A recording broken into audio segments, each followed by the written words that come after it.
Revelado, os cientistas finalmente abriram a Arca da Aliança. Graça e paz, queridos irmãos e irmãs. Hoje trago uma mensagem impactante e reveladora que irá mexer com o seu coração e sua fé. Em Jeremias 3,16, lemos: E sucederá que, quando vos multiplicardes e frutificardes na terra, nos dias vindouros, diz o Senhor, nunca mais se dirá: a Arca da Aliança do Senhor. Ela não lhes virá à mente, nem dela se lembrarão, nem a visitarão, e nunca mais será feita. Antes de mergulharmos no tema intrigante de hoje, gostaria de pedir um favor especial a você, nosso querido espectador. Se você está gostando dos vídeos que compartilhamos aqui e deseja acompanhar mais conteúdos inspiradores como este, por favor, inscreva-se no canal Profeta Pastor Marconi Silva. Ative o sininho para receber todas as notificações e deixe seu like. Sua participação é fundamental para continuarmos trazendo mensagens edificantes e de qualidade para vocês. Agora, prepare-se para uma notícia que pode abalar os fundamentos do conhecimento humano e da fé. Os cientistas finalmente abriram a Arca da Aliança. O que eles encontraram lá dentro foi chocante. Imaginem um artefato tão sagrado e poderoso, mencionado inúmeras vezes na Bíblia, sendo finalmente revelado ao mundo. As implicações dessa descoberta são vastas, não apenas para a ciência, mas principalmente para nós, que caminhamos na fé e buscamos compreender os mistérios de Deus. Muitos cientistas afirmam ter seguido os últimos vestígios da Arca da Aliança para encontrar este objeto sagrado.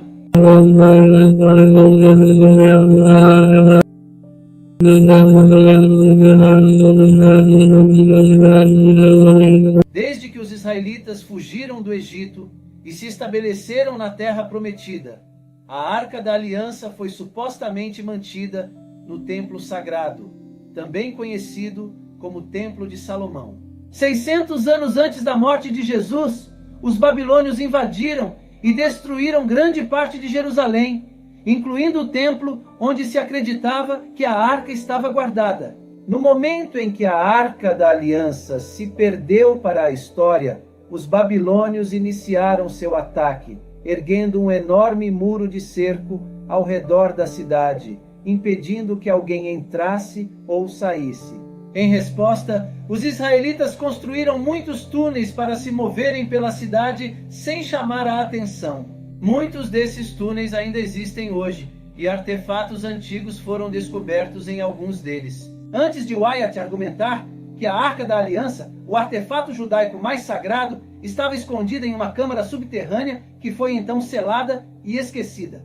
Além de Ron, há também muitos outros cientistas que afirmam ter encontrado a Arca, desaparecida há milhares de anos. Quando este baú sagrado foi encontrado, todos aguardavam ansiosamente o momento em que os cientistas o abririam, para confirmar se o que está dentro corresponde ao que está descrito na Bíblia. Se os cientistas abrissem a Arca da Aliança, a primeira coisa que fariam seria examiná-la minuciosamente, mesmo que já tenham entendido seu design através da Bíblia. No momento em que testemunhassem a Arca da Aliança, ficariam surpresos, como se as páginas de um livro se materializassem diante de seus olhos. A arca era feita de ouro puro por dentro e por fora, com uma moldura de ouro ao seu redor. Sua tampa, chamada de propiciatório, tinha duas estátuas de querubins dourados com suas asas abertas, olhando uma para a outra e para o propiciatório, considerada a parte mais sagrada da arca. A arca possuía 4 anéis de ouro, 2 de cada lado, nos quais eram inseridos varas de madeira de acácia cobertas com ouro para transportá-la. Os postes para transporte deveriam ser acessórios permanentes e nunca removidos.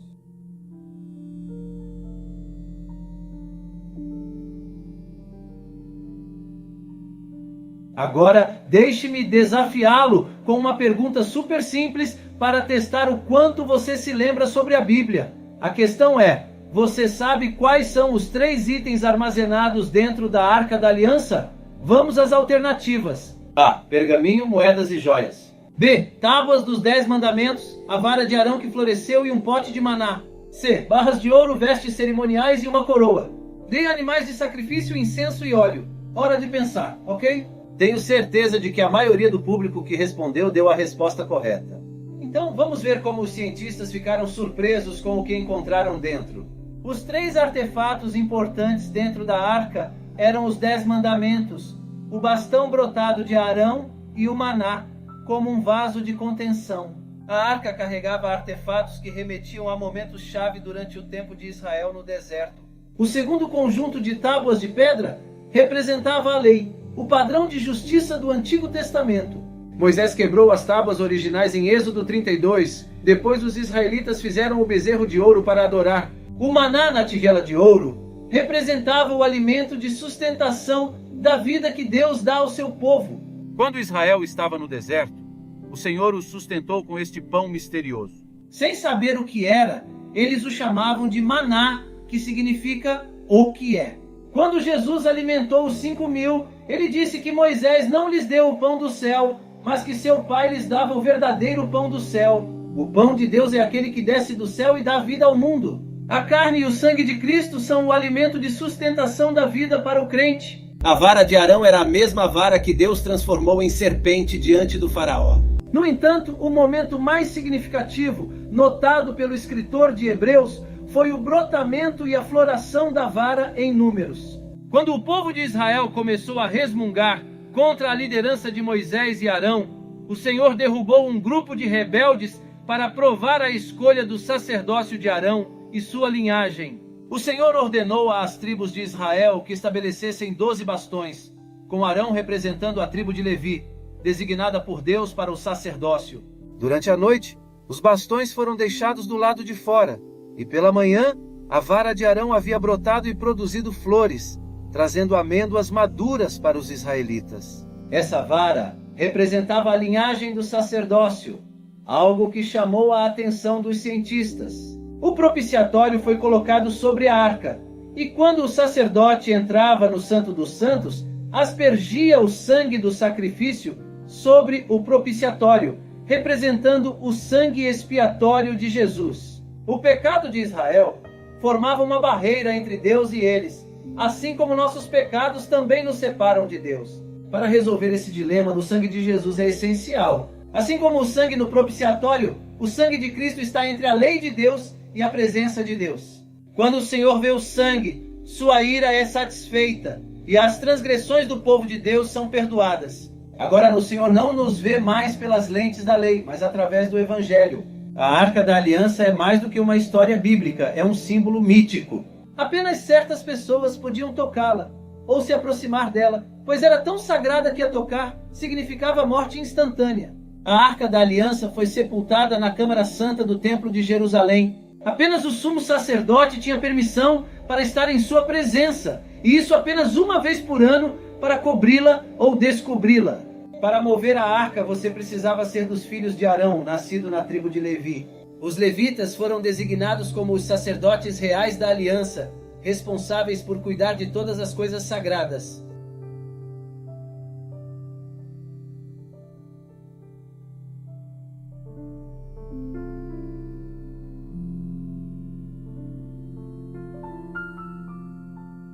Apenas os descendentes de Coate podiam carregar ou mover as coisas sagradas, e somente após serem corretamente cobertas. As varas usadas para mover a arca eram muito especiais, não um simples carrinho. Qualquer toque incorreto era considerado irreverência, sujeito à pena de morte. Se você não pudesse provar ser um dos filhos de Arão, ou descendente de Coate, tocar na arca significava certamente a morte, assim como aconteceu com Uzá. Se você não fosse um desses, mesmo que tocasse a arca por qualquer motivo, não sobreviveria. Entretanto, se você fosse um descendente de Levi, a situação seria diferente. Ou se fosse uma pessoa escolhida por Deus, as coisas mudariam. Se fosse a vontade de Deus, as circunstâncias seriam completamente diferentes. A Arca da Aliança, como a conexão espiritual entre Deus e seu povo, ficou perdida por muito tempo. Certamente, Deus não queria que todos pudessem vê-la ou tocá-la, o que causaria caos. Provavelmente ele escolheu pessoas especiais para representar seu povo na presença da arca e depois relatar suas experiências aos seus filhos, para que se sentissem seguros e confiantes na verdade do seu retorno. Então, conforme a Bíblia ensina, apenas um levita poderia ser escolhido por Deus para tocar na Arca da Aliança. Quando os israelitas foram alocados em terras Entre as 12 tribos, os levitas não receberam terra. Em vez disso, viviam espalhados por Israel, exemplificando uma vida devota. Por não possuírem terra, não podiam cultivar e eram apoiados pelos outros israelitas que contribuíam com 10% de sua produção aos levitas, seguindo o sistema de dízimo. Hoje, cerca de 4% dos judeus são de herança levítica. Uma vez por ano, no dia da expiação, o sumo sacerdote entrava no Santo dos Santos, no tabernáculo e mais tarde no templo, e aspergia sangue sobre o topo da Arca da Aliança, chamado de propiciatório. Este ato simbolizava que o sangue ativava a misericórdia de Deus, triunfando sobre o julgamento, conforme mencionado em Tiago 2,13. Porque o juízo será sem misericórdia sobre aquele que não fez misericórdia, e a misericórdia triunfa sobre o juízo. A arca era tão sagrada que ninguém podia tocá-la. Deus ordenou em Êxodo 25:14 que ela fosse carregada em postes, somente pelos levitas, que eram os sacerdotes. Havia anéis do lado da arca, e os sacerdotes deslizavam os postes por esses anéis para carregá-la. Se alguém a tocasse, enfrentaria a morte, como mencionado no 2º livro de Samuel. Os levitas eram responsáveis por carregar a arca, usando 2 varas de madeira inseridas através dos anéis em seus lados, pois tocar na própria arca resultaria na morte nas mãos de Deus. O levita Uzá tocou na arca com sua mão para estabilizá-la, e Deus instantaneamente o matou. Além da informação de que os cientistas encontraram a Arca da Aliança, existem muitas teorias em torno dela. Uma teoria persistente postula que a Arca da Aliança foi guardada na igreja de Santa Maria de Sião, em Aksum, Etiópia. Segundo essa teoria, Menelik I trouxe a arca para a Etiópia durante sua visita a Salomão em Jerusalém. A tradição afirma que a arca permanece escondida em uma capela dentro da igreja, guardada por uma linha de sacerdotes. O apoio a essa teoria é na maioria baseado na história, tradições e práticas religiosas etíopes. Cada igreja etíope possui uma réplica da arca, conhecida como Tabat, e a linhagem do imperador etíope tem sido associada a Salomão e a rainha de Sabá. No entanto, a falta de verificação externa torna desafiador confirmar a autenticidade dessa afirmação. O pergaminho de cobre, um documento único entre os manuscritos do Mar Morto, lista 64 locais onde itens de ouro e prata, provavelmente do Templo de Jerusalém, foram enterrados ou escondidos.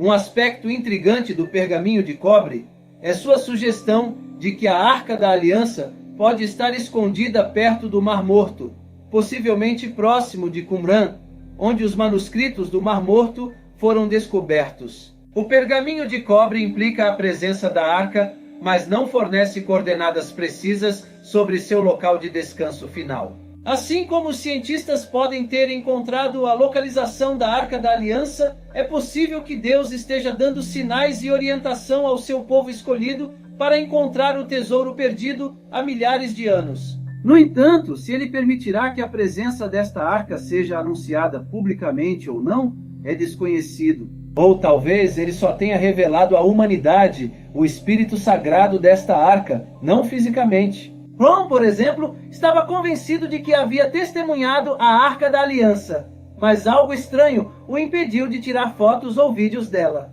Ele relatou que quando retornou ao local para coletar mais evidências, 4 anjos estavam diante dele e disseram que não era hora de o mundo ver essa descoberta com seus próprios olhos.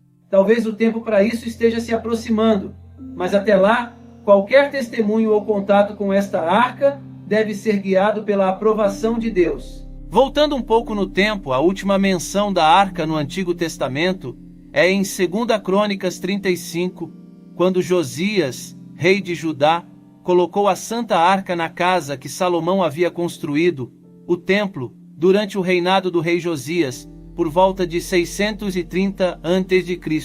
Uma das teorias mais conhecidas sobre a arca está ligada ao épico nacional do século XIV da Etiópia, o Quebra Nagast. Segundo este relato, a rainha de Sabá visitou o rei Salomão em Jerusalém durante o século X a.C. e teve um filho chamado Menelik. Na sua jornada de volta para casa, Menelik retornou a Jerusalém. Uma vez maior de idade, embora Menelik tenha finalmente escolhido voltar para sua mãe, Salomão enviou com ele uma companhia de judeus sem o conhecimento de Salomão ou Menelik. Esses companheiros, frustrados em deixar Jerusalém, decidiram levar uma espécie de lembrança da Arca da Aliança. Era tarde demais para Salomão recuperar o vaso sagrado. Menelik trouxe a arca com ele para a cidade de Aksum. Com a arca ao seu lado, ele mais tarde conquistou vários territórios circundantes para o que se tornaria o Império Etíope. O Quebra Nagast e seu relato da arca são partes importantes da história nacional da Etiópia, embora muitos estudiosos agora acreditem que o texto seja apócrifo. Os reis medievais da Etiópia, chamados de dinastia salomônica, reivindicavam descendência direta de Menelik e Salomão. Essa dinastia governou até 1974 e sua conexão bíblica foi codificada no imperador Haile Selassie, o Conquistador do Leão. As constituições de 1931 e 1955, além do governo etíope, reconheciam essa ligação. A maior denominação religiosa do país, a Igreja Ortodoxa Etíope Tewahedo, entende o Quebra Nagast como uma história cristã legítima. A Arca da Aliança tem sido guardada de perto em Aksum, na Igreja de Santa Maria de Sião. Nem mesmo o sumo sacerdote de Aksum pode entrar em sua câmara de descanso. Apenas um único guardião, um monge virgem, tem acesso e não pode deixar os terrenos sagrados até sua morte. A influência da arca é sentida em todo o mundo ortodoxo etíope. Cada uma de suas igrejas possui um tabá, uma réplica sagrada da arca, mantida no Kest Kusan, ou Santo dos Santos, e só é retirada durante as festas e momentos de necessidade. Cada tabat é venerado como se fosse a própria arca. Apesar de ser uma parte integral da ortodoxia etíope, a natureza da suposta tutela da arca em Aksum tornou a reivindicação de propriedade da igreja não verificável. A maioria dos historiadores pensa que, se existisse, a relíquia de mais de 3.000 anos se desintegrou com o tempo ou foi destruída.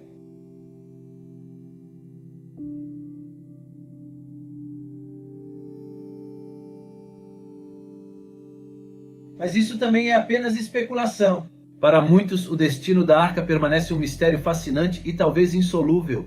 O simbolismo da arca atinge seu grande clímax no dia da expiação. Quando o sangue do sacrifício era aspergido no propiciatório, a glória de Deus aparecia. Isso era uma imagem da glória celestial de Deus, onde os anjos estão diante de seu trono, louvando-o dia e noite. Também era uma imagem da presença restaurada de Deus, através da ressurreição de Cristo. Se a presença de Deus foi restaurada aos cristãos na ressurreição de Cristo, então essas coisas da redenção são coisas que os cientistas anseiam por examinar. Que descoberta extraordinária e que reflexão profunda nos traz a Arca da Aliança! A busca por este artefato sagrado nos mostra como a fé, a história e a ciência podem se entrelaçar, enquanto a localização e o verdadeiro estado da arca permanecem um mistério. O seu simbolismo eterno e a mensagem de redenção e presença divina através de Cristo nos inspiram a continuar nossa jornada de fé. Que Deus nos guie e abençoe, revelando-nos sua vontade e mantendo viva a chama da esperança em nossos corações. O convite para aceitar Jesus como nosso Salvador é uma das decisões mais importantes que podemos tomar em nossas vidas. É uma escolha que não apenas transforma nosso destino eterno, mas também impacta profundamente nossa jornada terrena. Quando abrimos nossos corações para Cristo, estamos abraçando não apenas a salvação, mas também um relacionamento vivo e pessoal com o Criador do Universo. Aceitar Jesus não significa apenas concordar intelectualmente com sua existência ou com o que Ele fez por nós na cruz. É uma entrega completa de nossa vida a Ele, permitindo que Ele seja o Senhor de todas as áreas de nossa existência. Isso significa confiar em seu amor, em sua orientação e em sua vontade para nós, mesmo quando não entendemos completamente. Ao dizer sim a Jesus, nos abrimos para um caminho de abundância e promessas maravilhosas. A Bíblia está repleta de mais de 8.000 promessas que Deus fez para aqueles que o seguem e confiam nele. Essas promessas incluem amor incondicional, perdão completo, paz que excede todo entendimento, provisão divina, direção em momentos de incerteza e a lista continua.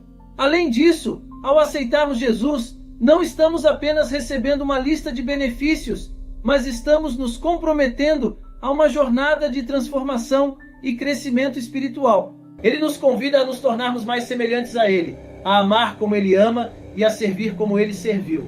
É uma jornada de santificação, onde Ele nos capacita e nos fortalece através do seu Espírito Santo. Portanto, este convite para aceitar Jesus é mais do que uma simples decisão. É o início de uma vida completamente nova, cheia de propósito, esperança e alegria verdadeira. Se você sente o chamado do Espírito Santo em seu coração neste momento, não hesite em dar o passo da fé e dizer sim a Jesus. Ele está sempre de braços abertos, pronto para receber você com amor e graça infinitos. Agradeço por este convite profundo e significativo, que nos lembra da importância da nossa fé e do relacionamento com Cristo.